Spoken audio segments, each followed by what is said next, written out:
29 अगस्त 2009 को मेरे भाई की हत्या ही। अदावत क्या रही होगी मुख्तार के साथ? अदावत थी कि मुख्तार अंसारी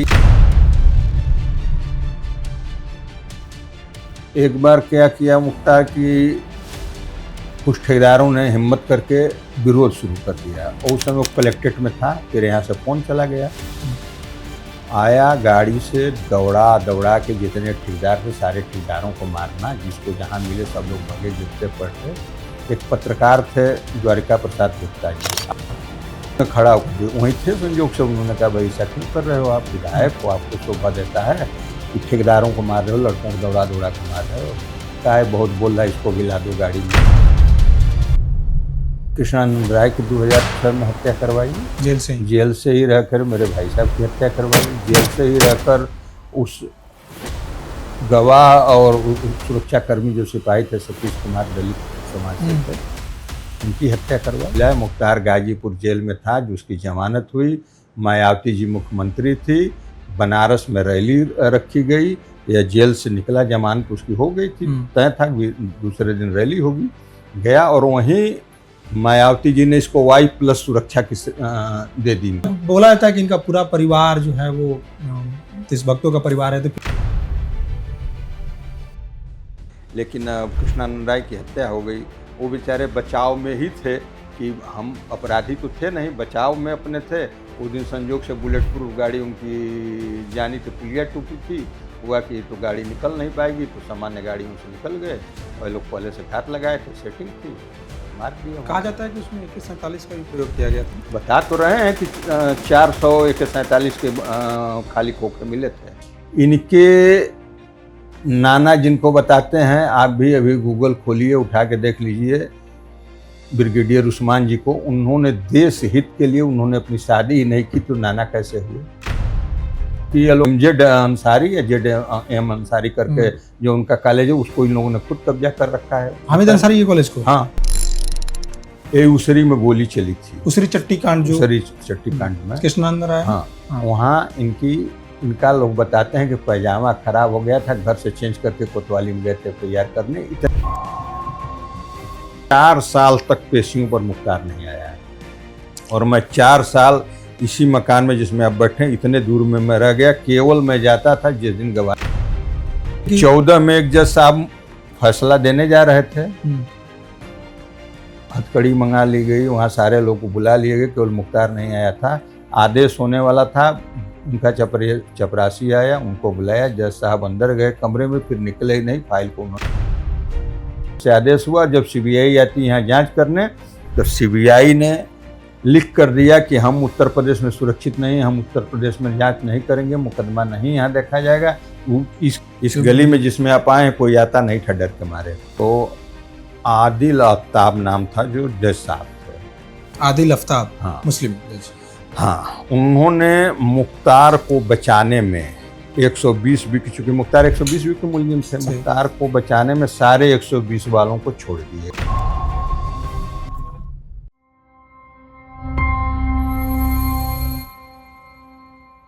उत्तर प्रदेश में विधानसभा के चुनाव होने वाले हैं 2027 में। ऐसे में हम निकले थे कि उत्तर प्रदेश में माहौल क्या है, लोग कैसे ट्रीट कर रहे हैं, क्या चाहते हैं 2027 में फिर से वापसी होगी योगी बाबा की, या फिर अखिलेश यादव 2 साल, 2 जो टर्म है उसके लंबे अंतराल के बाद वापसी कर पाएंगे या नहीं। हम पूर्वांचल हैं, पूर्वांचल जो बाहुबलियों का गढ़ है, मऊ में है इस वक्त। मऊ में एक ऐसे व्यक्ति मिले हमें जो भाजपा से चुनाव लड़ चुके हैं, लेकिन इसके इतर इनकी जो कहानी है वो बहुत ही मार्मिक कहानी है।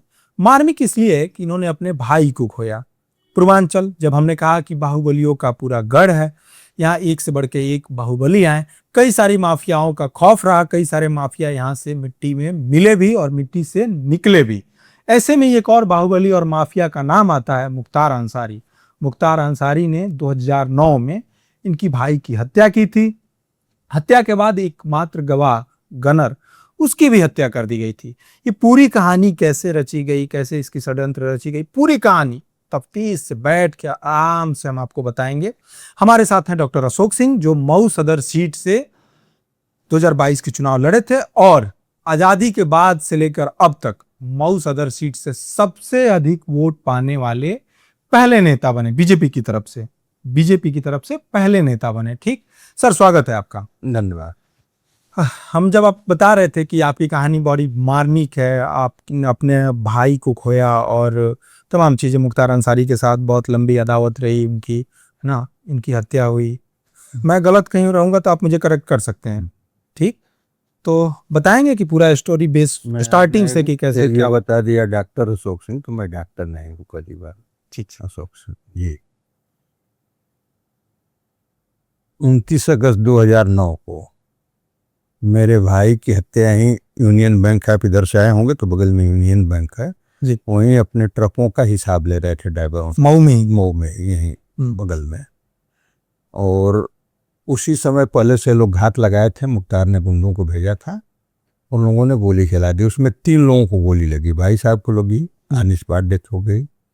एक राजेश राय थे, बाद में उनकी डेथ हुई, राजेश राय की। गोली के कारण ही डेथ हुई या फिर जैसे कुछ दिन बाद ठीक होने के बाद उनकी डेथ हुई, लेकिन उसको घर वालों ने मुकदमा नहीं कायम कराया, उनके घर वालों ने। एक शब्बीर उर्फ राजा मेरा ड्राइवर था, उसको पैर में गोली लगी थी और यहाँ भी लगी थी। बाद में वो पक्षद्रोही हो गया। अच्छा। उस घटना के बाद फिर 19 मार्च 2010 को आरटीओ दफ्तर है, अब तो नया खुल गया, पुराना वाला है आजमगढ़ वाले रोड पे आपको है, वहाँ पे गाड़ी भाई के नाम से थी, भाभी के नाम ट्रांसफर होने गई थी। तो जो उस मौके के चश्मदीद गवाह थे राम सिंह मौर्य और एक सतीश कुमार सिपाही सुरक्षा में ड्राइवर को मिले हुए थे, क्योंकि गोली लगी थी तो सुरक्षा में ड्राइवर को मिले हुए थे। वो ड्राइवर भी वही था, वही लोग थे। वहाँ फिर गोली चली, उसमें राम सिंह मौर्य वहाँ से अस्पताल लाते लाते हम लोग लाए, तब तक ये उनकी डेथ। कितनी गोलियां लगी थी उन्हें? राम सिंह मौर्य को हमारे समझ से 4 गोली लगी थी, क्या 3 या 4 गोली लगी थी। और सिपाही को भी यहाँ मारे थे सब गोली, हेडशॉट। हाँ हेडशॉट था। सिपाही 3 दिन बाद सिपाही की डेथ हुई। हेडशॉट के बाद 3 दिन? हाँ। सरवाइव कर गए थे? हाँ कर गए थे। सर में लगी थी, यहाँ लगी थी, चूंकि ज़्यादा दिन हो गया बहुत ध्यान में नहीं आ रहा है, लगी थी उनको भी। गाड़ी में बैठे थे, उसी में मार दिया सब, आगे से शीशा तोड़ के गोली लगी। 19 मार्च 2010 की घटना है। इसके बाद चूंकि जो भाई साहब घटना घटी तो मैं उस समय लखनऊ था। थोड़ा सा कहानी को पीछे लेकर चलते हैं। आपके भाई साहब शायद ए कैटेगरी के ठेकेदार थे? हाँ जी, यहाँ पीडब्ल्यूडी के बड़े ठेकेदार थे। अदावत क्या रही होगी मुख्तार के साथ? अदावत थी कि मुख्तार अंसारी जो मऊ का डांगमंगला है, वहाँ वही उसी के नीचे पीडब्ल्यूडी का ऑफिस है। और मुख्तार सपा बसपा की गवर्नमेंट थी, जमाना था, तो आता था तो हमेशा 2 सूट उनके लिए बुक रहता था। उसी में एक ऑफिस भी खोले हुए थे, उनके लोग यहाँ रहते थे। तो उन्होंने देखा कि पीडब्ल्यूडी का काम हो रहा है, ठेकेदार करें, तो फिर उन्होंने ठेकेदारों को बुलाया और कहा कि भाई जिसको ठेकेदारी करनी है मुझे कमीशन देना पड़ेगा, 10% मुझे कमीशन चाहिए। 10%? हाँ, कमीशन चाहिए। काम आप लोगों, हम जिनको बताएंगे वो लोग करेंगे, अब मनमर्जी नहीं चलेगी। 10 थी, ठेकेदार तैयार हो गए। एक बार ठेकेदारों ने थोड़ा सा विरोध भी किया, भाई साहब ने कहा कि भाई मैं तो 1 रुपये नहीं दूंगा, कि सरकार का फंड है, हम लोग रजिस्टर्ड ठेकेदार हैं, हम लोग काम करते, तो क्यों दें हम, गुंडा टैक्स क्यों देंगे। एक बार क्या किया मुख्तार की, कुछ ठेकेदारों ने हिम्मत करके विरोध शुरू कर दिया, और उस समय वो कलेक्ट्रेट में था, फिर यहाँ से फोन चला गया, आया गाड़ी से दौड़ा के जितने ठेकेदार थे सारे ठेकेदारों को मारना, जिसको जहाँ मिले सब लोग भगे गिरते पड़ते। एक पत्रकार थे द्वारिका प्रसाद गुप्ता जी, आज नहीं रहे, उनकी किस समाचार पत्र के लिए थे? आज में संभवतः थे क्या, आज? हाँ, ये किसी आज अखबार बहुत क्राइम के लिए, क्राइम रिपोर्टर उसको बहुत बेहतरीन होता, तो आज में थे या किसी में थे, पत्रकार थे और बड़े दमदार थे। उन्होंने खड़ा होकर भी वहीं थे संजोग से, उन्होंने कहा भाई ऐसा क्यों कर रहे हो, आप विधायक हो, आपको शोभा देता है कि ठेकेदारों को मार रहे हो, लड़कों को दौड़ा को मार रहे हो, क्या है बहुत बोल रहा है, इसको भी ला दो गाड़ी में, उसको भी ला लिए गाड़ी में, पत्रकार को। फिर माधव होटल में लाए, माधव होटल में लाकर 3-4 घंटा रहे। अब उनके साथ कितनी बदसलूकी हुई अब तो वही जानते होंगे। लोग गए, सिफारिश किए तो छोड़ा। वहीं सीओ थे, पुलिस वाले थे, हाथ जोड़ के विधायक जी माफ कर दीजिए, जाने दीजिए, मतलब सिफारिश हो रही थी, ये जलवा था मुख्तार का। भाई साहब विरोध किए, उसी विरोध के कारण नाराज होकर मुख्तार तो उस समय जब यह घटना हुई हमारी, तो 2005 के दंगे में फिर वो जेल चले गए थे। वो मऊ वाले जो दंगा, हाँ जो दंगा हुआ था उसमें वो जेल चले गए थे। उसी में से उन्होंने कृष्णानंद राय की 2006 में हत्या करवाई, जेल से ही रहकर मेरे भाई साहब की हत्या करवाई, जेल से ही रहकर उस गवाह और सुरक्षा कर्मी जो सिपाही थे सतीश कुमार, दलित समाज से थे, उनकी हत्या करवाई। तो यह तो सरकारें थी, सपा की थी, बसपा की थी। पहली बार मुख्तार अंसारी को अगर राजनीतिक संरक्षण मिला तो बसपा के तरफ से मिला, जबकि उसने दलित की हत्या कराई थी जो सतीश जी। हाँ, दलित की तो हत्या बाद में, शुरुआत की मैं बात कर रहा हूँ। ये तो 2010 में घटना हुई ना, 19 मार्च 2010 की घटना है। यह शुरुआत में मैंने जैसे गुंडों को जब तक सरकार का प्रश्रय न रहे तो ये लोग बिल में घुस जाते हैं। जब से पूज्य योगी जी की सरकार बनी है, भारतीय जनता पार्टी की सरकार हुई है, पूज्य योगी जी मुख्यमंत्री के गद्दी पर बैठे हैं, तो आप भी देखे होंगे कि माफियाओं की क्या हश्र हुआ है। माफियाओं का योगी जी का दावा है कि माफिया मुक्त उत्तर प्रदेश हो गया, माफिया मुक्त, भ्रष्टाचार मुक्त, अन्याय मुक्त उत्तर प्रदेश। थोड़ा सा पीछे लेके चलेंगे, आएंगे पॉलिटिकल बातचीत पे आएंगे। कहानी चूंकि बहुत लंबी है आपकी, है ना, और ऐसे में हम थोड़ा सा और क्लोज जाना चाहेंगे। मुख्तार अंसारी के बारे में कहा तो वो गाजीपुर के हैं, है ना, उनका वही मैं बता रहा था कि शुरुआत में यहीं से राजनीतिक संरक्षण मिला तो बसपा से मिला। मुख्तार गाजीपुर जेल में था, जिसकी जमानत हुई। मायावती जी मुख्यमंत्री थी, बनारस में रैली रखी गई, या जेल से निकला, जमानत उसकी हो गई थी, तय था दूसरे दिन रैली होगी, गया। और वहीं मायावती जी ने इसको Y+ सुरक्षा की दे दी इनको, मुख्तार अंसारी को, जेल से निकाल कर Y+। जैसे जमानत होनी थी, जमानत हुई, वहाँ गया, रैली किया और बसपा में घोषणा हुई, बसपा में ज्वाइनिंग की और Y+ की तुरंत सुरक्षा दे दी गई। तो जब माफिया को, इतने बड़े माफिया को आप Y+ या Z+ या जेड श्रेणी सुरक्षा देंगे और मुख्यमंत्री का सीधे बर्खास्त रहेगा तो अपराध तो करेगा ही करेगा, खुलेआम करेगा। उसके बाद क्या हुआ?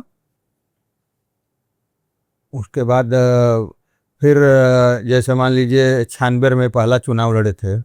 पहला चुनाव लड़े तो इनके पास एक पुरानी 800 कार और एक पुरानी जिप्सी थी। वो भी लोग बताते थे कि उनकी नहीं थी। किसकी थी? आप किसका? कुछ तो लोग बताते हैं, किसी की मांग कलाए होंगे जैसे। हाँ, कहा जाता है ना कि ये नौशेरा के शेर जो मोहम्मद उस्मान थे, उनके उस पे नाना है, जैसे इनके चाचा शायद उपराष्ट्रपति डॉक्टर हामिद अंसारी। हाँ, दादा को बताते हैं लोग कि डॉक्टर मुख्तार अंसारी जो राष्ट्रीय कांग्रेस के पहले अध्यक्ष, हाँ, कांग्रेस के। हाँ, तो ये मतलब बोला जाता है कि इनका पूरा परिवार जो है वो देशभक्तों का परिवार है। तो फिर ये कैसे? यही झूठ है, यही झूठ है ना। झूठ? हाँ, इनके दादा का नाम है कासिम अंसारी। इनके दादा का नाम है कासिम अंसारी, न कि डॉक्टर मुख्तार अंसारी। ठीक। इनके नाना जिनको बताते हैं, आप भी अभी गूगल खोलिए, उठा के देख लीजिए, ब्रिगेडियर उस्मान जी को, उन्होंने देश हित के लिए उन्होंने अपनी शादी नहीं की तो नाना कैसे हुए? सीधे इनका कोई जैविक संबंध नहीं था उनसे। अच्छा, वो मतलब रिलेशन में आते थे? घुमा फिरा के हम भी क्षत्रिय हैं तो इस हिसाब से तो मैं भी राणा प्रताप से जोड़ सकता हूँ अपने को ना। जोड़ते जोड़ते तो हम बता रहे हैं कि हम राणा प्रताप हमारे पूर्वज थे। कोई भी रिश्ता जोड़ के बता दें तो गलत हुआ ना, सीधे रिश्ता तो नहीं है। उसी तरह मान लीजिए माइनॉरिटी के हैं अंसारी, जबकि ये लोग अंसारी हैं भी नहीं। मुख्तार अंसारी ये क्या है? ये लोग हैं मिल्की। अच्छा, ये क्या होता है? मिल्की एक जात होती है। अंसारी फिर ये लोग क्यों लगा? अंसारी लिखने लगे लोग। अब जैसे अपने चाचा को बताते हैं कि डॉक्टर हामिद अंसारी हमारे चाचा हैं, इनके पिताजी का इंतकाल हुआ, इनके अम्मी का इंतकाल हुआ, इनका इंतकाल हुआ। तीनों में अगर हम कहते हैं कि हम सगे चाचा हैं हमारे, कोई लाख हमसे नाराजगी रहेगी, खुशी के मौके पर नहीं आएंगे, हम नहीं बुलाएंगे, लेकिन मौत अगर परिवार में किसी की होती है वो तो स्वाभाविक आता है ना। स्वाभाविक रूप से वो व्यक्ति लेकिन आता है। कोई बता दे कि इनमें किसी में वो आए हों। उनका खुद का विद्यालय है MZ अंसारी या ZM अंसारी करके जो उनका कॉलेज है, उसको इन लोगों ने खुद कब्जा कर रखा है। हामिद अंसारी ये कॉलेज को? हाँ, इन लोगों ने कब्जा कहाँ कर पे रखा है ये? वही मोहम्मदाबाद में है, यूसुफपुर मोहम्मदाबाद में। इन लोगों ने मैनेजमेंट अपने हिसाब से दबा के करा लिया, मैनेजमेंट इनके हाथ में है। देखिए, ये लोग सरकार के बदौलत अपराधी रहे। ये उसरी में गोली चली थी, उसरी चट्टी कांड जो चट्टी कांड में कृष्णानंद राय। हाँ, वहाँ इनका लोग बताते हैं कि पैजामा खराब हो गया था, घर से चेंज करके कोतवाली में गए थे FIR करने। इतने के बहादुर हैं, छुप के मारे हैं, जिनको भी मारे मरवाए हैं, छुप के मारे। क्या हुआ था उसरी चट्टी कांड में थोड़ा? अब हम लोग भी सुने ही थे कि इनकी गाड़ी रोज मऊ आते थे, विधायक तो रोज आते थे। आगे ट्रक वाला था, ट्रक से गोली चल गई, फिर इन्होंने गोली चलाई, उसमें एक आदमी गिर गया नीचे, उसको पकड़ के मार दिए। अपने गनर को भी लोग बताते हैं कि अपने ही मार दिए, दिखाने के लिए कि उधर से उन्होंने मार दिया, सरकारी गनर था। लोग कहते हैं कि मार दिया। अब उसकी सच्चाई तक हमको पूरी नहीं है, लेकिन जो चर्चाएं, आम चर्चाएं हैं, यह तो अपने लोगों को ही मारते मरवाते हैं किसी को फंसाने के लिए। अगर जैसे आपसे दुश्मनी है तो हम कोई नहीं मिला तो अपने लोगों को मरवा के आपको फंसा देंगे। 2014 में इन्हीं के लोगों का काम चल रहा था। तरवा थाना पड़ता है आजमगढ़ जिले में, रोड का काम। पूर्वांचल जैसे आप नाम रख रहे हैं, तो अभी आपने मऊ का नाम रखा, गाजीपुर का नाम रखा, अभी आजमगढ़ का रख रहे हैं, बनारस। तो ये पूर्वांचल के पूरे क्षेत्र पे ही इसका दबदबा था क्या? प्रदेश स्तर पर दबदबा था, देश स्तर पर दबदबा था। जिस तरह के अपराध थे, इनकी टीमें थी। बता तो रहे हैं कि अपने लोगों को कैसे फंसाते हैं। वहाँ इनके लोगों का काम चल रहा था, त्रिदेव कंस्ट्रक्शन में उमेश सिंह, राजन सिंह। वहाँ बिहार के 2 लेबर थे, लेबरों पर इन्होंने गोली चलवा दी, मुख्तार खुद के ही लेबरों पर? हाँ, खुद के लेबर। एक मर गया, घायल हो गया, और मुझे और मेरे भाई को दिखा दिए कि ये लोग बाइक से आए, और जो ठेकेदार जिनका काम चल रहा था उनके तरफ से FIR करा दिए, 302 का मुलजिम बना। 2014 में? 2014 में।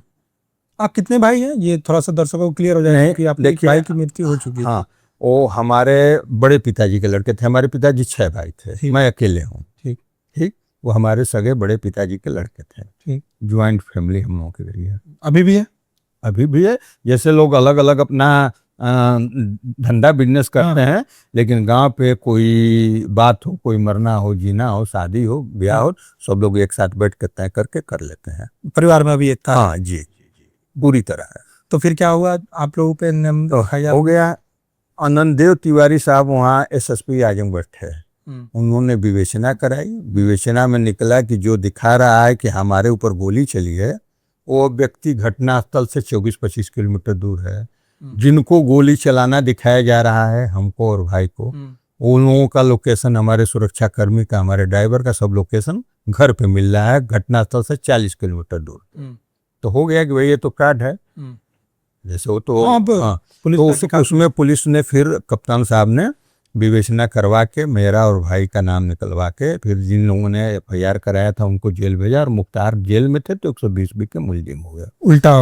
उल्टा हुआ, झूठा केस का। हाँ, झूठा केस का। तो इस तरह के लोग इसी तरह काम करते रहे हैं, अपने लोगों को अपहरण करके मार देना, पैसा ले लेना। थोड़ा सा आते हैं, जैसे आपकी भाई साहब के साथ पहली बार जब वो रंगदारी मांग रहा था, फिर जब आपके भाई साहब घर आए, उसके बाद भी बीच में कुछ कहा सुनी तो हुई होगी ना, या उसी बात को लेकर? बीच में कुछ सुरक्षा भी मिली थी कुछ दिनों के लिए भाई साहब को। हाँ, फिर सुरक्षा क्यों हटा ली गई?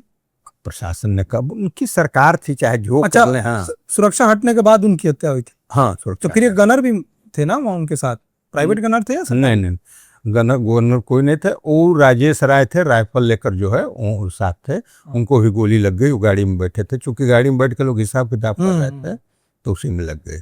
ड्राइवर वहाँ से आया हमको देखने के लिए, हम घर थे नहीं, फिर जाके उनको बता ही रहा था, तब तो गोली सब चलाने लगे। तो बाद में ड्राइवर को तोड़ लिए, पक्षद्रोही हो गया। अभी है वो जिंदा? हाँ, जिंदा है। तो अब तो सरकार आ गई है, तो आप लोगों ने कभी प्रयास किया कि वो क्या था मामला, उस पर पूरा बताए? मामला क्या था, जब पक्षद्रोही हो गया तो हम लोगों ने छोड़ दिया। भाई ड्राइवर है, कमजोर आदमी है। सब लोग उस समय मुख्तार से लड़ने किसकी हैसियत थी? हम लोग तो 2009 से लड़ रहे हैं, 17 में अपनी सरकार बनी है। तो पूज्य योगी जी का और मंदिर का आशीर्वाद रहा शुरू से ही। महाराज जी ने कहा कि आप जो है अपनी लड़ाई लड़ो, हम हैं, कोई दिक्कत नहीं होगी, हम हर तरह से तैयार। लड़ाई चलती रही। लड़ाई क्या मतलब, हम अपराधी तो हैं नहीं कि हत्या कर सकते हैं किसी की, नहीं है कि हमारे ऊपर गोली चलेगी तो मैं पलट के गोली जरूर चलाऊंगा। आपके केस में उसको सजा हुई? नहीं, वही तो बता रहे हैं कि हाँ एक जज है। थोड़ा सा और डिटेल में बताइए, और क्योंकि दर्शक जानना चाहेंगे ना, हम लोग बार बार कनेक्ट कर नहीं पा रहे हैं। दर्शक ये जानना चाहेंगे कि जैसे आपके भाई साहब की हत्या हुई, ठीक, उसके बाद वो जो गवाह थे उनकी भी हत्या हो गई, ये ठीक, गनर क्या नाम था उनका? सतीश कुमार। सतीश कुमार, उनकी भी हत्या हो गई। अब आप फिर एफआईआर की उसमें आप गवाह बने, जो गनर दूसरे वाले में, पहले वाले में मैं लखनऊ था आने में, उस समय पूर्वांचल एक्सप्रेस नहीं बना था, 6 घंटे लगता था। अब कितना देर लगता है? हाँ? अब कितना देर लगता है? 3 घंटे में लखनऊ। अब 3 घंटे में पूर्वांचल से फायदा हुआ? हाँ, बहुत फायदा। ठीक, तो आप लखनऊ थे पहले वाले केस में, दूसरे वाले अज्ञात का मुकदमा कायम हुआ, वो भाई की तरफ से हुई, चचा के लड़के हैं हरिंदर से हुई। और दूसरे वाले केस में दूसरे वाले में मैं गवाह, तो मैं चश्मदीद गवाह बना। तो ये आपके आंखों के सामने हुई थी? मैं उधर से आ रहा था मोहम्मदाबाद से, और गाड़ी ड्राइवर ने कहा कि भैया गाड़ी है, तो मैं ब्रेक किया, तब तक जो देख रहे हैं कि 3-4 लोग थे। अब गाड़ी स्पीड में थी, धीरे धीरे करते तो फायर करते हुए लोग निकल गए, फायर करते हुए निकल गए। फिर वहाँ से उनको उठा के राम सिंह मौर्य को लाया गया और सिपाही को यहाँ लाया गया। सिपाही को तुरंत जो है सिंह रिसर्च सेंटर भेजा गया बनारस, और इनकी तो यहीं ऑन स्पॉट डेथ हो गई थी राम सिंह मौर्य की। उसमें फिर हम लोगों ने मुकदमा कराया। मुकदमे की स्थिति थी कि 4 साल तक पेशियों पर मुख्तार नहीं आया, और मैं 4 साल इसी मकान में जिसमें आप बैठे इतने दूर में मैं रह गया। केवल मैं जाता था जिस दिन गवाही होनी होती थी, उस दिन गवाहों को लेकर, और इतना खौफ का यही स्थिति थी कि मान लीजिए सरकार उनकी है, बाहर हम लोग निकले, कोई दुर्घटना हो जाए, गवाही बस चिंता ही थी कि गवाही पूरी हो जाए, रिजल्ट जो आना हुआ है, लेकिन अपने तरफ से कोई कले न कहे कि भाई मारा गया, ये सब गवाही भी नहीं कर पाए। तो गवाही भाई द्रोही कोई ना कर पाए, इसलिए आपने अपने आप को वो करके, और 4 साल काम धंधा सब छोड़ के वही मुकदमा है। हम लोग कभी मुकदमा लड़े नहीं, जानते ही नहीं थे, काम धंधा वाले लोग हम लोग, सामान्य परिवार के। तो हम लोगों को लगा 1 साल 2 साल 3 साल में हो जाएगा। 4 साल पेशियों पर न आया। अंत में फिर उसके, जिससे कोई व्यक्ति पेशी पे नहीं जाता है तो कोर्ट तो भेजती है ना। वो जब भेजती थी तो उस दिन अपना कहीं न कहीं उसी डेट को अपना मुकदमा कहीं और कोर्टों में लगवा लेता था, उसके तमाम मुकदमे थे। अंत में नाराज होकर जज साहब ने मुख्य सचिव और डीजीपी को स्वयं हाजिर होने को लिख दिया कि आप स्वयं हाजिर हो, तो क्यों नहीं आ रहा है। तो ये कब की बात है जब जज साहब ने लिखा था? 2014 13-14 मतलब 17 से पहले की बात है। हाँ, 17 से पहले की बात है। फिर अंत में वो जब एक गवाह तोड़ लिया मेरा, पहले डीजीपी साहब और मुख्य सचिव, हाँ, जब उनको हुआ, हाजिर हुए थे? नहीं हाजिर, उसके बाद तब उन लोगों ने भेजा ना उनको, दबाव बना। तो फिर क्या किया कि दबाव बनने के बाद, और ये केस पूरा कहाँ लड़ा जा रहा था? मऊ सेशन कोर्ट से ही? सेशन कोर्ट से। ठीक, पहले सेशन कोर्ट में ही चलती है ना। यहाँ दे दीजिए। ठीक है। आप पीते रहिए, हम पीते नहीं हैं, ले आप ले लो। तो फिर अंत में जब एक गवाह और था, मेरे साथ ही रहता था, दिन रात साथ रहता था लड़का, उसको तोड़ लिया, हम लोगों को पता भी नहीं लगा। जब हम लोग यहाँ गवाही को गए, मतलब आप लोग के साथ जैसे लड़के रहते हैं वैसे रहने वाले को ही तोड़ लिया? हाँ, बगल का था। जाति मेरी ही बिरादरी का था, क्षत्रिय था। क्षत्रिय को भी तोड़ लिया? हाँ, वो टूट गए, पैसे पर टूट गए। हम लोग जब गए गवाही करने, तो जब वहाँ पहुँचे तो देखते हैं कि ये तो गवाह टूट गया। गवाह तो उसके पक्ष में गवाही कर रहा है, जबकि हम लोगों के साथ यहाँ से गया। उस समय फोर्स लगती थी, उनके लोगों के लिए अलग, हमारे लोगों के लिए, हम लोगों के लिए अलग लगती थी। अच्छा, पुलिस प्रोटेक्शन में लोग? हाँ, जाके थे। अब फिर मैं आया, अब मेरा मन बहुत खराब हुआ कि भाई जी, दिन रात साथ रहने वाला लड़का टूट गया, गवाह था, वो भी गवाह था, तो कल को गवाही हम लोग लग रहा है कि हम नहीं कर पाएंगे। तो सेशन कोर्ट में आप लोगों को, हाँ, खारिज वो नहीं, मतलब आप लोग देरी नहीं हुआ? नहीं, और गवाहियां हुई, परिवार के लोगों ने किया, साथ के लोगों ने गवाही की। देरी का मतलब कि जब जज साहब ही बिक चुके थे, तो उन्होंने क्या किया, लगा रहे हैं कि जज साहब, हाँ जज साहब, क्या चेंज हुए थे क्या जज साहब? क्योंकि जज साहब वही नहीं। जज साहब से जो पहले लिखे थे एक कि 14 में एक जज साहब फैसला देने जा रहे थे, हथकड़ी मंगा ली गई, वहाँ सारे लोग को बुला लिए गए, केवल मुख्तार नहीं आया था। आदेश होने वाला था, उनका चपरासी आया, उनको बुलाया, जज साहब अंदर गए कमरे में, फिर निकले नहीं, फाइल को उन्होंने ट्रांसफ़र कर दिया एडीजे के यहाँ। डिस्ट्रिक्ट जज ने एडीजे के यहाँ कर दिया है, एडिशनल डिस्ट्रिक्ट जज। हाँ। एडीजे महोदय क्या हुआ, अब धीरे धीरे इतना दहशत कि जज साहब केस सुनने से इनकार। अरे भाई दहशत तो अतीत का नहीं देखे थे, कितने जजों ने जो है मुकदमा सुनने से इनकार कर दिया था इलाहाबाद में, 10 जजों ने वापस कर दिया। सच में बाहुबलियों खगड़। यहाँ कृष्णानंद राय की हत्या होती है 2006 में, विधायक थे कृष्णानंद राय जी, उनके साथ 7 लोगों को मिलाकर हत्या होती है, और उसमें सीबीआई जांच की मांग होती है। माननीय राजनाथ सिंह जी से लेकर अटल जी तक सब लोग बनारस सर्किट हाउस में 2 सप्ताह इन लोगों ने धरना दिया। मुलायम सिंह ने कहा कि नहीं कराएंगे, नहीं कराएंगे सीबीआई जांच। फिर ये लोग हाई कोर्ट गए, हाई कोर्ट से आदेश हुआ सीबीआई जांच की। अच्छा, 2 सप्ताह धरना हुआ, उसके बावजूद भी सीबीआई जांच की मांग नहीं हुई, स्वीकार नहीं किया, नहीं हुई।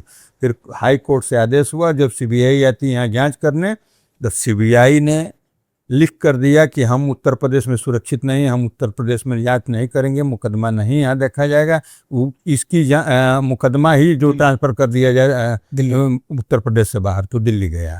तो यह तो दहशत थी।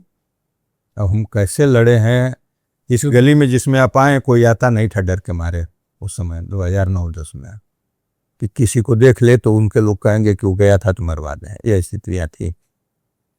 ना खौफ, मतलब आपने जो काम किया ये वही तो बता रहे हैं कि जब फिर जब साहब का फिर ट्रांसफर हो गया, उन्होंने हाई ट्रांसफ़र कर दी। यह जो जज साहब थे, जिस दिन गवाही हमारी बदल गई, तो मैं आया, रात को बहुत विचार किया, और फिर ड्राइवर से कहा कि कपड़ा 1-2 सेट रख लो, हम कहीं चलना है, गन्नर कहाँ चलना है। मैं यहाँ से निकला और चला गया चित्तौड़गढ़, महाराणा प्रताप के कर्मस्थली पर। रात को जाकर यहाँ से निकला, रात हो गई तो कोटा में रुका, सुबह में चित्तौड़गढ़ गया, वहाँ 5-6 घंटा रहा। वहाँ से बड़ी हमको एनर्जी मिली राणा प्रताप के भूमि से, और फिर मैं मन बना कर आया और कहा कि मुकदमा लड़ा जाएगा और लड़ाई लड़ी जाएगी, जो होगा देखा जाएगा। और फिर हम लोग लड़े, ईश्वर की कृपा, 10 लोग गोली चलाने में थे, 10 लोगों का इनकाउंटर हो गया पुलिस के द्वारा, 2 लोगों को आजीवन कारावास हुई, और मुख्तार मियाँ भी। उनका इनकाउंटर कब हुआ? 17 के बाद? नहीं, 17 के बाद 3 लोगों का हुआ, बाकी उधर करवा दिया गया, सपा बसपा में ही। अपने लोग थे, लोगों ने किया, अपने लोग थे, और गलत थे ही ये लोग, अपराधी थे तो अपराधियों का हुआ। और अंत में मुख्तार मियाँ भी अल्लाह को प्यारे हो गए, भी चले गए। ये कहानी बड़ी इंटरेस्टिंग ये लग रही है कि जब आपकी सेशन कोर्ट से फिर आपने बताया कि एडीजे को ट्रांसफर कर दिया, ये ट्रांसफ़र कर दिए, और शायद आप सेशन कोर्ट से केस हार गए थे। नहीं, सेशन कोर्ट में जब उनके यहाँ ट्रांसफ़र हुआ, तो आदिल आफ्ताब नाम था जो जज साहब थे। आदिल आफ्ताब, हाँ, मुस्लिम जज। हाँ, उन्होंने मुख्तार को बचाने में 120 चूँकि मुख्तार 120 के मुलजिम से, मुख्तार को बचाने में सारे 120 वालों को छोड़ दिए, और जो लोग मारे गए थे इनकाउंटर में, या जो लोग उस तरह के थे जिनको शूटरों में नाम जिनका डाला गया था, या प्रकाश में नाम आया था शूटरों में, अज्ञात का मुकदमा था, पुलिस ने प्रकाश में नाम लाया था, तो उसमें उनको दिखा दिए कि ये लोग भाड़े के शूटर थे।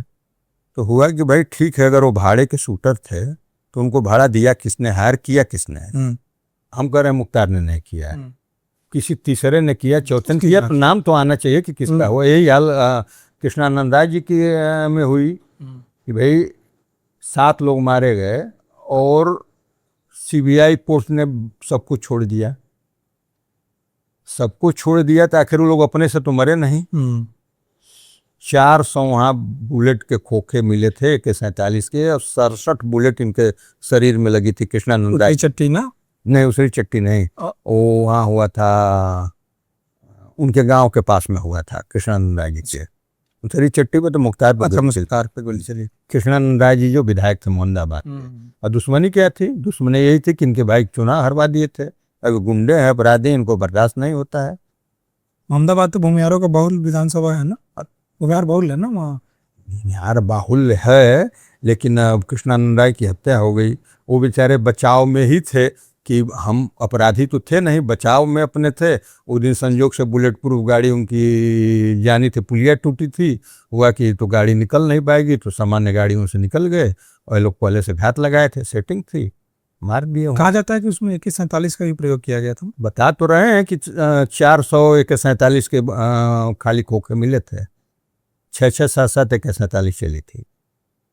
कितनी भयानक तरीके से। उसमें एक ऑडियो वायरल हुआ था कि शायद कोई अभय सिंह करके कथित तौर पे, हाँ, वेरीफाइड तो नहीं है, चुटिया, हाँ, कि चुटिया काट लिया जय श्री राम। चुटिया काटने का क्या मतलब था आप बताइए? अगर किसी व्यक्ति की मृत्यु हो पहचान जाती है ना उसकी। नहीं, यह धार्मिक भावनाओं को ठेस पहुंचाया गया है ना। यह लोग जो काम करते हैं, यह धार्मिक भावनाओं को ठेस पहुंचाया गया है। मरे हुए व्यक्ति की किसी की मृत्यु हो जाती है तो दुश्मन भी जाता है तो हम लोगों में होता है कि प्रणाम कर लेता है, लाश को देखकर होता है, राम राम बोल, हाँ राम राम बोलता है, प्रणाम करता है। और उनकी चुटिया काट ले मरने के बाद कितना जघन्य काम हुआ। और चुटिया किस चीज की निशानी है? हमारी धार्मिक निशानी है ना, पहचान है ना वो उनकी, नहीं हमारी धार्मिक निशानी है ना, पहचान है, वही तो कह रहा ना, पहचान है, हिंदू धर्म की पहचान है ना। चुटिया, जनेऊ, ये सब अपनी पहचान है ना। तो जो काम मुगलों के समय में होता था कि जनेऊ काट लिया जाता था, गर्दन काट ले उसके साथ जनेऊ भी काट लिया जाता था, वही काम इसने किया यहाँ। कृष्णानंद राय जी वाले केस में क्या सजा हुई थी इसको? नहीं, उसमें भी बरी हो गया था। उसमें सीबीआई कोर्ट ने सबको बरी कर दिया था ना। वही तो बता रहे हैं कि आखिर उतने लोग मरे तो कोई कोर्ट हो, हम कहते हैं जज साहब लोग बहुत बुद्धिमान हैं, उन पर कोई उंगली नहीं उठाता है, कोई बात नहीं करता है। लेकिन हमारे और दोनों केसों में बताइए कि 7-7 लोग मारे जाते रहे हैं कृष्णानंद राय जी के साथ, तो आखिर उनकी मौत कैसे हुई? मुख्तार ने नहीं कराया, अफजाल ने नहीं कराया, उनके लोगों ने नहीं कराया, तो आखिर हुई कैसे? है तो आना चाहिए। कोर्ट क्या कर रही थी? हमारे में आपने दिखा दिया कि ये भाड़े के शूटर थे, तो भाड़ा दिया किसने? हमारी भाड़े के शूटर हैं, हम पैसा देंगे आपको मारेंगे, आप देंगे हमको मारेंगे, मेरे ना आपसे दुश्मनी है ना मेरे से उनकी दुश्मनी है। वो तो पैसे के लिए काम करते हैं ना, अगर भाड़े के शूटर है तो। जिसने पैसा दिया ये भी तो क्राइम ही है ना, आप पैसा लेके मरवा रहे। दिया तो वो आना चाहिए नाम ना, किसने दिया? वो क्यों नहीं आया? आपने फैसला दे दिया और नाम नहीं आया। अब चल रही हाई कोर्ट में चल रही, फिर उनके खिलाफ हम लोग गए माननीय उच्च न्यायालय, इनके न्यायाधीश महोदय के यहाँ, फिर हम लोग गए रजिस्ट्रार महोदय के यहाँ, फिर सर्वोच्च न्यायालय में मुख्य न्यायाधीश महोदय के यहाँ, फिर रजिस्ट्रार महोदय के, हम लोगों ने इनके खिलाफ पत्र लिखा, चिट्ठी लिखी, एप्लीकेशन दिया जज साहब के साथ। जज साहब ADG से ही रिटायर हो गए, डिस्ट्रिक्ट जज भी नहीं हो पाए, इंक्वायरी अलग से बैठी है। तो जज साहब उसके आगे जज साहब पर नहीं जा पाए। हाँ एडिशनल जज से ही रिटायर हो गए। कब आप लोग लेके गए हाई कोर्ट में? 2017 में जब फैसला आया उसके बाद ले गए। 17 में फैसला आया था। 9 की घटना 17 में फैसला आ रहा है, 14 तक वो व्यक्ति जो है 9 से 14 5 साल हो गए ना, 5 साल तक वो पेशी में। फैसला कब आया? जब सरकार बदल गई थी या उससे पहले? सरकार बदल गई थी, सरकार बदल गई थी तब फैसला आया था। बीजेपी गवर्नमेंट आ गई था। अच्छा, आप जिसे कह रहे हैं कि ये गुंडा है, माफिया है ना, लेकिन जब उनके भाई जो हैं वो सांसद हैं अफजाल अंसारी, उनका मैं 1-2 इंटरव्यू देख रहा था, तो उसमें वो कह रहे हैं कि मेरा भाई शहीद हो गया, अपने भतीजे के लिए कह रहे हैं, वो नेशनल शूटर चैंपियनशिप में है ना। और उनके लड़के का जो मऊ से शायद विधायक है ना, आपके जैसे चुनाव वही लड़े थे ना, है ना, तो उनके बारे में कहा था, उन्होंने एक बयान दिया था कि हमारे पास, हमने 8-10 गाँव को ऐसे बसाया है, 18 गाँव है ना। तो इन सारी बातों को आप कैसे देखते हैं?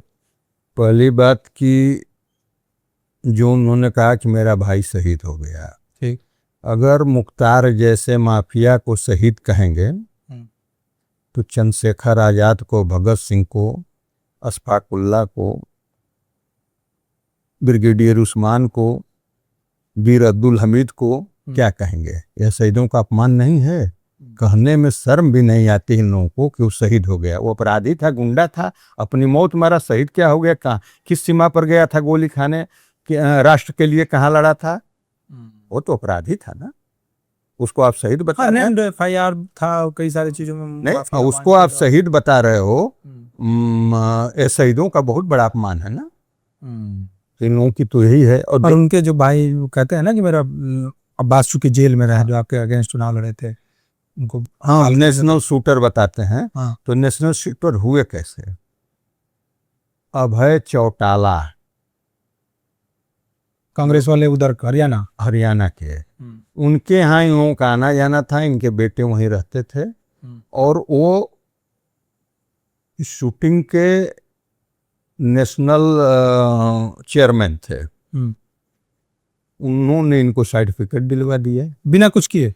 अब किए होंगे नहीं किए होंगे, अपराधी थे तो अपना गोली बारूद चलाते रहे होंगे, हो गया इनका नेशनल शूटर का हो गया।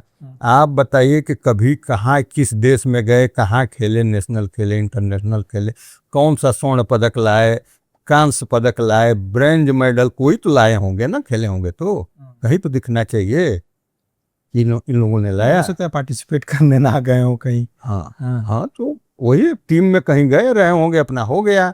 उसी के आधार पर नियत तो दूसरी थी, अपने पिता कहने पर इन्होंने विदेश से तमाम असलहे लाए, गोलियां मिली जब इनके। अच्छा, क्योंकि जो शूटर होता है उसके पास असला रखा जा सकता है, वैसा आसानी से 8 असलहे ऐसा कुछ होता है, विदेश से सस्ता असला भी मिल जाता है, वो लाए। और जब एसटीएफ ने छापा मारा दिल्ली में इनके फ्लैट में, तो असलहे मिले, प्रतिबंधित बोर की गोलियां मिली, और जितनी गोली मिलनी चाहिए उससे कई गुना गोलियां मिली। अच्छा, एक शूटर के पास जैसे होता है कि वो 600 या 200, हाँ 200 500 1000 जो भी हो, उससे ज्यादा मात्रा में कारतूसें मिली और प्रतिबंधित बोर की मिली, जिस बोर जो सर्टिफाइड है। हाँ, जैसे कि आप यही ले सकते हैं, उसके अलावा मिली। और वह जो बोर आपको लेना है उसमें असलहे भी अलग मिले, उस पर एसटीएफ ने कार्रवाई की। ये कब की बात है? 17 की बात की ही बात है, 18-19 की बात होगी, 18-19 की बात। पूरा डेट हमको तो याद नहीं है, लेकिन बीजेपी गवर्नमेंट बनने के बाद उस समय तो उनकी। लेकिन ये कहा जाता है ना कि बहुत सारे लोगों का, मैं इंटरव्यू देख रहा था क्योंकि आ रहा था गाजीपुर और ये सब इलाके पूर्वांचल कवर करना है, तो थोड़ा देख रहा था यूट्यूब पे कि क्या चल रहा है। तो देखा कि कुछ लोग हैं जो कह रहे थे कि मुख्तार तो बहुत दयालु थे, मेरी बेटी की शादी थी, मैं गया था कुछ मांगने, तो उन्होंने फ़ोन करके मैं बोला कि दहेज वक्त के लिए गाड़ी लोग मांग रहे हैं, और उन्होंने कहा कि मेरे पास पैसा नहीं है। तो मैं गया मुख्तार से बोला कि मालिक दहेज के लिए पैसे मांग रहे हैं, तो उन्होंने फ़ोन आप थोड़ा बोल देते थे कि नहीं होता। तो जो लड़की के बाप हैं वो कहते हैं कि उसने फ़ोन किया कि अरे दहेज मांगा था तो बेटी को दहेज ना दल जाए, मतलब भोजपुरी लैंग्वेज में, अपनी लैंग्वेज में वो कह रहे हैं, और उन्होंने गाड़ी दिलवा दी। ठीक, कि फिर वो कह रहे हैं कि ये जमींदार परिवार से लोग आते थे और उनके पास जमींदारियां थी, जमींदार घराना के थे। कौन से जमींदार थे भाई? जमींदार लोगों को बसाते हो जाते नहीं हैं। और तो उनका लड़का तो कहता है ना कि 18 गांव बसाए। वही तो बता रहे हैं कि 18 गांव कहाँ बसाए हैं। वही जमींदारी की स्थिति है कि यहीं मऊ में ठाकुर जी की जमीन 6 बीघे उन्होंने कब्जा कर लिया है। अभी भी है कब्जा? नहीं, जब बीजेपी गवर्नमेंट बनी तो कब्जा मुक्त कराई गई। वो एक स्कूल बनवा रहे थे, वो तोड़ा गया, सरकार ने रुकवा दिया। ऑफिस बनाए थे, पूरी ऑफिस जमीन डूज हो गई। तो जमीन किसके पास है? उस जमीन का कब्जा अब सरकार के पास है। सरकार ने अपने कब्जे में ले लिया। हाँ, सरकार ने अपने कब्जे में ले लिया। ठाकुर जी का भी तो नहीं हुआ? ठाकुर जी को तो होने है ना। अब तो जैसे सरकार ने जब कब्जे में ले लिया तो उसके बाद ठाकुर जी की होगी, लेकिन यह किसी जमींदार का यह काम नहीं है। जमींदार जो है लोगों को जमीनें देता है, इन्होंने तमाम जमीनें खरीदी है। जमींदार को जमीन क्या जमीन है की कमी है कि जमीन खरीदेगा? और ये अगर जमींदार रहते तो वहीं राय साहब का सिनेमा हॉल था ईसूपुर मोहम्मदाबाद में, मुख्तार अंसारी टिकट ब्लैक करते थे और अभियाल अंसारी वहाँ साइकिल। कौन राय साहब? क्या था उनका नाम? राय साहब का नाम तो याद नहीं है, लेकिन राय गाजीपुर में कब की बात है?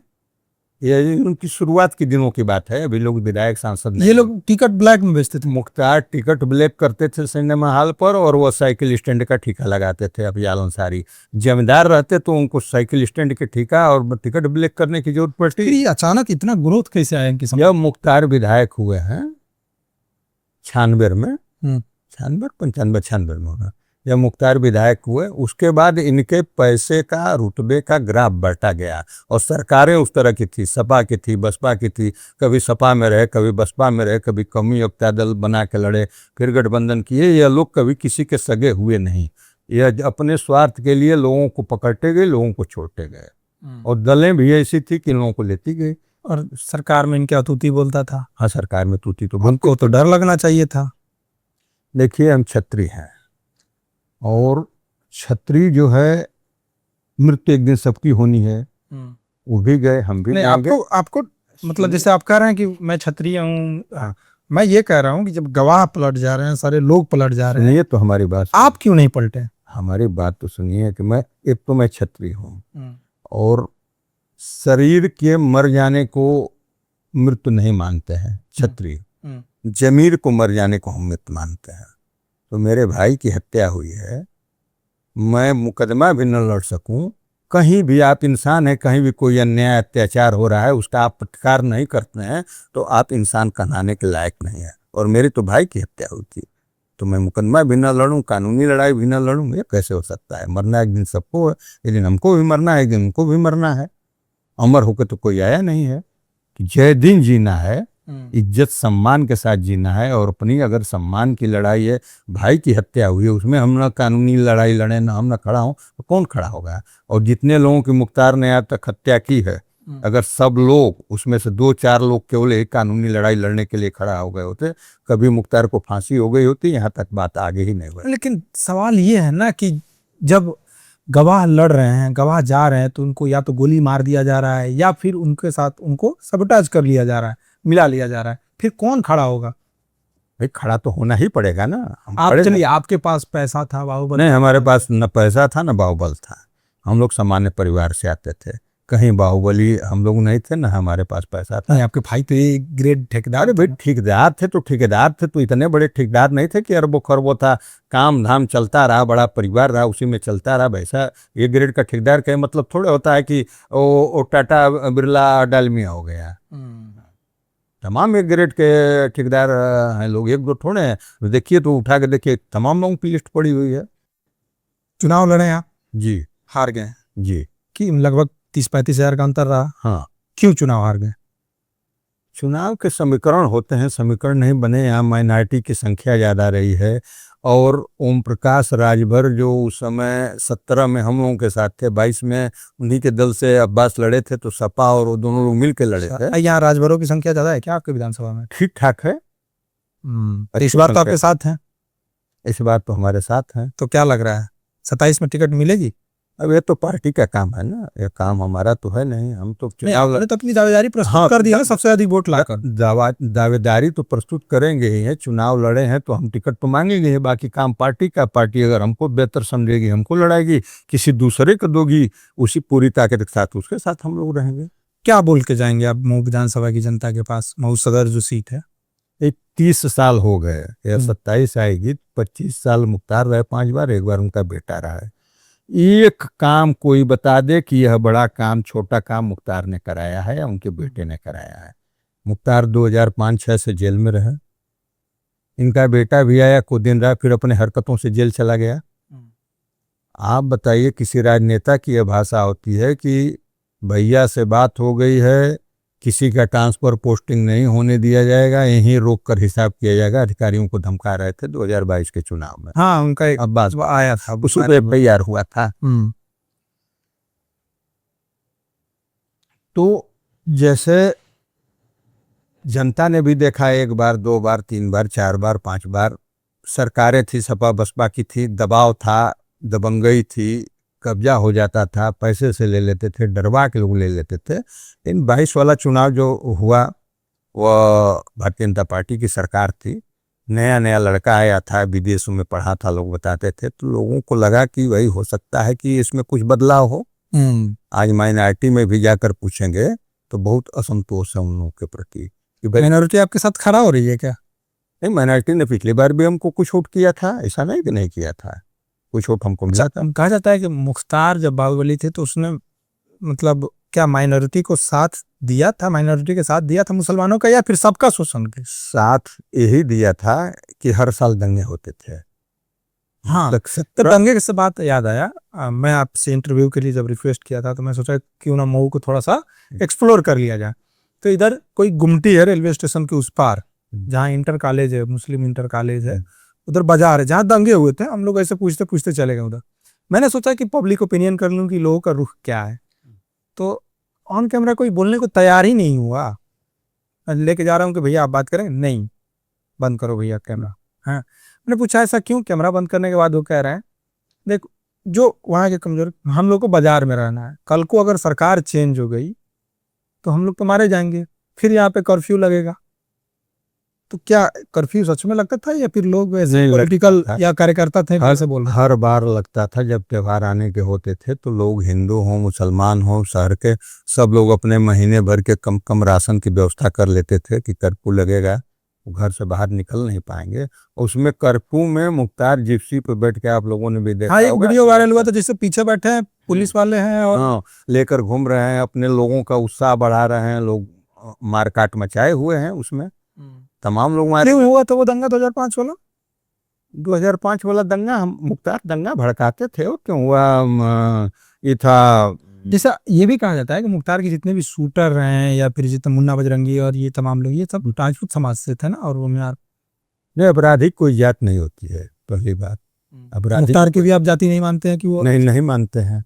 अपराधी की कोई जात नहीं होती है, अपराधी अपराधी होता है।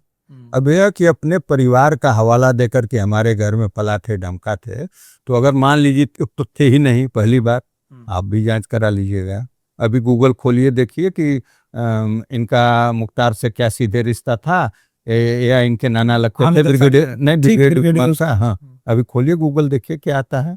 हम लोग तो बगल के यहीं बीबीपुर घोसी कराने वाले हैं, सारी चीजें पता है हम लोग को।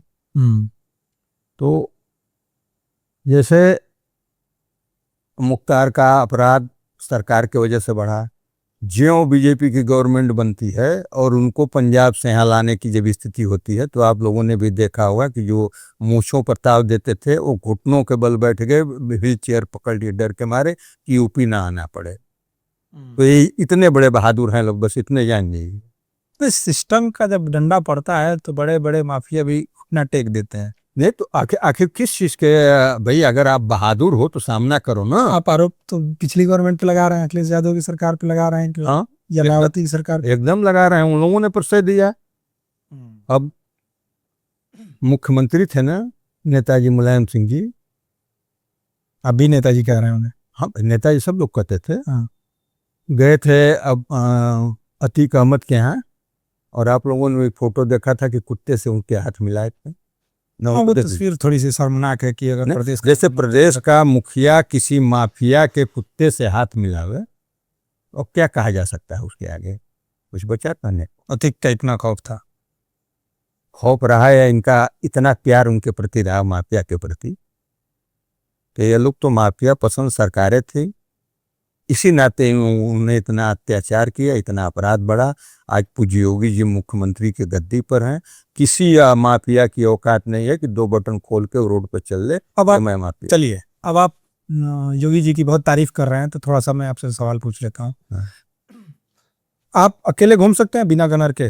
बिल्कुल घूम सकते हैं, घूमते हैं, निकलते भी हैं। ऐसा नहीं कि बाहर जाते हैं तो यहाँ रहते हैं तो गन सुरक्षा रहती है, कहीं निकल गए बाहर चले गए तो चले जाते हैं। बिना गनर के निकल सकते हैं, मतलब प्रदेश में कोई भय आपको नहीं नजर आ रहा है? नहीं, भय तो नहीं नजर आ रहा है। घटना दुर्घटना होनी हो जाती है, भय नहीं आ रहा है, लेकिन अभी मेरी गवाहियां चल रही हैं। अच्छा, इसलिए गनर का हाँ, वो हाई कोर्ट की सुरक्षा। और वो गवाहियां, चूंकि मुख्तार तो मर गए, अब किसके खिलाफ ये केस चल रहा है? एक ही लोग थोड़े थे उसमें तमाम लोग थे ना। कौन कौन उसमें? जैसे बहुत नाम है उसमें, उमेश सिंह, राजन सिंह, संतोष सिंह, ऐसे ऐसे कई लोग जिंदा है, जीवित है? हाँ, सब लोग जीवित हैं, सब लोग जीवित। जेल में है या बाहर है? नहीं, बाहर हैं लोग। तब तो खतरा आपको है। हाँ, सब लोग बाहर हैं। खतरा तो है। हाँ, फिर भी डर नहीं लगता आपको? हम बताए तो कि डरेंगे क्यों? आज तो हम भारतीय जनता पार्टी के सदस्य हूँ, विश्व की सबसे बड़ी पार्टी है। अटल जी कहते थे कि कभी थे अकेले हुए, आज इतने नहीं, तब डरे तो भला अब डरेंगे। विरोधियों के सागर में चट्टान आए, हम जो टकराएंगे मौत अपनी मरेंगे, नहीं तब डरे तो भला अब डरेंगे। अब तो भारतीय जनता पार्टी के उतने बड़े परिवार का मैं सदस्य हूँ, तो अब डर का है। सही, अच्छा लगा आपसे बातचीत करके, है ना। हम कोशिश करेंगे कि आपके पूर्वांचल के किसी और बाहुबली, किसी और अच्छे नेता को पकड़ा जाए। हाँ, हमारा शो आपको कैसा लगे हमें जरूर बताइएगा, हमारी कोशिश रहेगी कि प्रदेश में आने वाले विधानसभा चुनाव को लेकर हम आपको बराबर, यही नहीं कि सिर्फ पूर्वांचल से, अवध से भी, पश्चिमी उत्तर प्रदेश से भी पूरी रिपोर्ट दिखाएंगे।